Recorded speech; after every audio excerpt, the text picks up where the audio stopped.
좋아요와 구독하기, 알림 설정까지 눌러주세요. 감사합니다. 반갑습니다. 반갑습니다. 수연당 꼬꼬입니다. 네, 오늘은 제가 이거를 좀 궁금해가지고 지금 질문을 가져왔는데, 저승사자의 사주 있죠? 진짜 있는지, 그러면 저승사자의 사주를 가진 사람에 대해서 설명 좀 부탁드리겠습니다.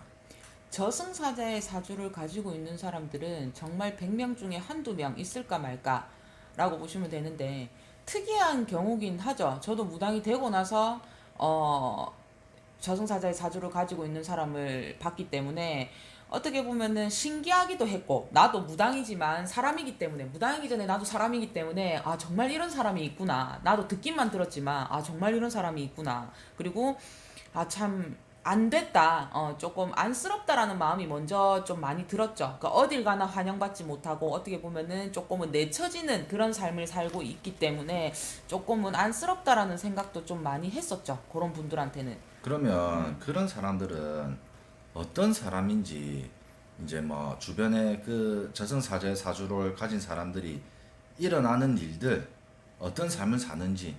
예. 이게 제 손님 얘기를 하나 해드리는 게 그냥 설명이 빨리 될 것 같아요. 그러니까 이게 뭐냐면, 손님 중에 나이가 조금 지긋이 드셨던 할머니가 이제 오셨었는데, 그때 오셨었을 때 할머니 얼굴이 별로 좋지는 않았었어요. 정말 진짜 누가 봐도 그냥 왜 너무, 그러니까 뭐라 해야 되지? 어, 좀 삶에 되게 힘들어 보이는 그런 얼굴. 그냥 아무 살아갈 의욕도 없이 보이고, 그냥 되게 왜 얼굴도 그냥 초췌해 보이고, 뭐 이랬던 할머니가 한 분 계셨는데, 그 할머니가 와가지고 제가 이렇게 뭐가 궁금하십니까? 라고 물어보니까 할머니가 그러더라고. 여기 부적 씁니까? 라고 처음에 물었었어요. 그래서 내가 부적요? 내가 이렇게 물어보니까 부적을 쓰냐고 처음에 물어보시더라고. 그래서 내가 부적을 쓴다고, 내가 왜 그러냐고 그랬더니 할머니가 하시는 말이 사람을 빨리 죽게 하는 부적이 있냐고 나한테 묻더라고요. 그래서 내가 솔직히 조금 당황스러웠었어요, 내 입장에서는. 그래서 내가 사람을 빨리 죽게 하는 부적요? 내가 이렇게 다시 되물어봤단 말이에요. 그러니까 자기 거 이제 할머니가 앉아가지고 앞에서 한숨을 이렇게 팍 쉬시면서 사람을 빨리 죽게 할 수 있는 그런 부도 쓰냐고 나한테 물어봤어. 내가 왜 그러시냐고 내가 물어보니까, 내가 누구 거를 쓸 거냐고 내가 물어보니까 자기 며느리 거를 쓴다는 거예요. 며느리 거. 그래서 나도 물론 결혼을 했는데 어떻게 보면 시어머니가 와가지고 며느리 거를 써간다는 건데, 좋은 부가 아니라 어떻게 보면 빨리 죽는 부를 써달라고 하는 거니까 내가 그래서 너무 어이도 없고 솔직히 조금 화도 났고, 그래서 내가 왜 그런 부적을 쓰려고 하느냐고 막 이제 되게 뭐라 했었어요, 그 할머니를.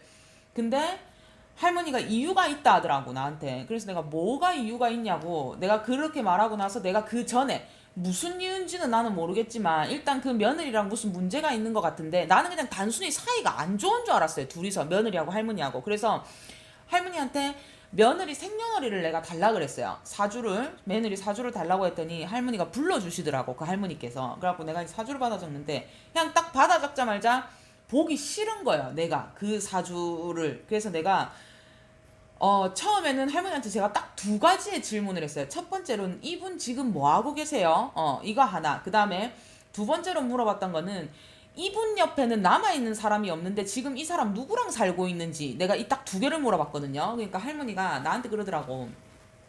자기 며느리인데 며느리에 대한 사연이 너무너무 길어서 내한테 다 설명을 못 하겠다. 근데 이제 자기가 내가 왜 부적을 쓰려고 하는지 이유는 설명을 해줄 수 있다, 이렇게 얘기를 하시더라고요. 그래서 내가 일단은 그럼 한번 들어봅시다. 그래서 이유를 제가 들어봤는데, 어, 결혼을 하고, 그러니까 자기 아들하고 결혼을 하고 아드님께서 일을 하신대요.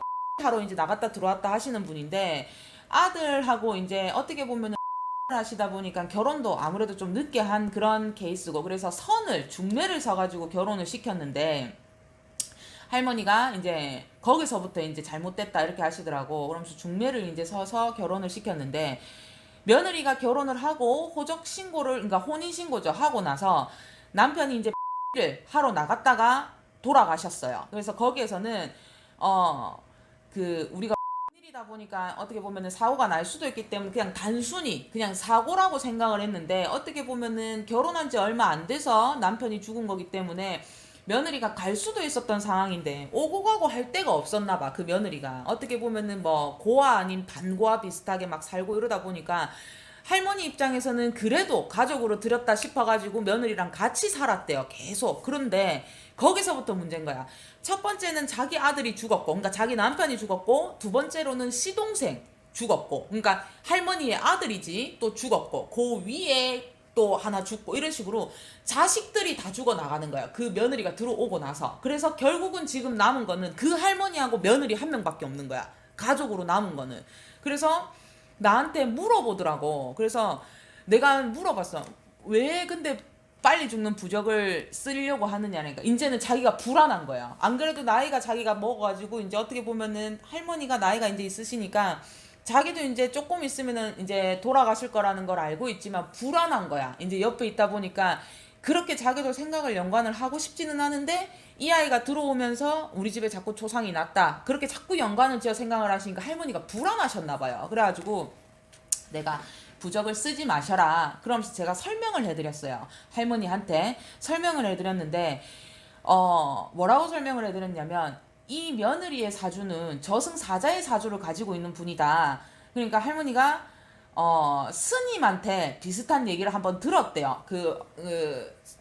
셋째 아들인가 죽었었을 때 이제 그 스님한테 올라가 갖고 그 천도제 비슷한 걸 지내면서 이제 그 얘기를 했더니 스님이 비슷한 얘기를 한번 했대요. 근데 나도 이제 똑같은 얘기를 한다 이거야. 근데 할머니도 놀래지는 않았었어요. 근데 저승사자의 사주를 갖고 있는 분이고 이런 사주를 가지고 있는 사람들은 옆에서, 그러니까 말 그대로 가족이라든지 또 제일 친한 최측근이라고 하죠. 뭐 친구들이라든지 돌아가시거나, 그러니까 둘 중에 하나다. 죽거나 말 그대로 큰 사고가 나거나 둘 중에 하나로 살아갈 수밖에 없습니다. 그런데 지금 현재로는 남아있는 가족이라고 해봤자 할머니도 며느리뿐이고 며느리도 할머니뿐이다. 그렇기 때문에 내가 그거를 우리가 어떻게 보면은 이게 사람이 죽기 전에 이제 이렇게 막아 채우는 그런 부가 있어요. 그래서 그 부를 차라리 한 장 지어 드릴 테니까 너무 불안해하지 마셔라 해서 제가 그 뒤에 부를 제가 한 장 지어 드렸거든요. 그러니까 그런 케이스가 있어요. 그러니까 사람들이 조금은 죽어 나가거나 반대로 같이 있으면 좀 안 좋죠. 크게 다치거나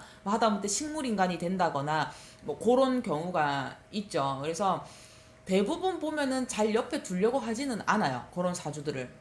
그런데 우리가 일반인들의 생각으로는 이게 저승사자의 사주다. 그렇게 생각을 안 하고 우리가 보통 뭐 짐승도 사람도 옆에 뭐 잘못 두면 이게 이제 뭐 우리 인생이 변한다 이런 게랑 완전 다른 거네요. 그러면 그렇죠. 그렇게 알 수도 있는 부분이잖아요. 사람 입장에서는. 그렇죠. 그러면 그런 사람들은 앞으로 어떻게 살아야 나가는지, 진짜 내 옆에 사람을 안 두고 살아야 되는지, 아니면은 그런 부분에 대해서 답변 좀 부탁드리겠습니다. 어떻게 보면은 둘 중에 하나예요. 내가 정말 나 혼자 살던지 반대로 내가 진짜 그런 사주를 들고 있다라고 하면 대부분 사람들이 우리 무당 사주를 가진 사람들도 비슷합니다. 일단은 내가 왜 그런 사주를 들고 있어? 거부 반응을 보여요. 나는 그런 사람이 아닌데, 나는 그런 사주가 아닌데 왜 나를 그런 식으로 몰아가? 이런 식으로 좀 거부 반응을 보이시는 분들이 있는데 그러지 말고 차라리 받아들이시는 게 좋다라는 거죠. 아, 내가 이런 사주구나. 그러면 내가 이런 사주기 때문에 사람을 만나는 것도 매사에 조심해야 되고, 하다못해 내가 뭐 외로워서 강아지를 키우던 고양이를 키우던 뭔가를 키우더라도 좀 조심해야 되고, 그리고 내가 그렇다고 해가지고 모든 사람들을 못 만나고 살고 뭐 같이 결혼도 못하고 살고 이렇지는 않아요. 그렇지만 내가 어떻게 보면은 저는 개인적으로 이렇게 왜 혼인신고라든지 호적을 정확하게 정리를 하고 가는 부분은 저는 하지 마라라고는 얘기를 하는데, 우리가 살아가다 보면 또 그게 잘 안 됩니다. 뭐 결혼을 해서 아이를 출생을 하다 보면 출생신고라는 것도 해야 되기 때문에 호적을 합칠 수밖에 없어요. 그래서 무조건 혼인신고를 하지 마라는 건 아니지만 내가 그런 사주다라는 걸 일단은 받아들이시고 내가 최대한 조심할 수 있는 거는 조심하셔야 되는 거. 그리고 대부분이면 제일 좋은 거는 상집을 안 들어가시는 게 제일 좋아요. 뭐 중환자실에 병문안을 간다든지 반대로 진짜 내가 꼭 가야 되는 상황이 아니라 뭐 가까운 친척, 뭐 하다못해 가깝게 지내는 친구들, 지인들이 상이 났다.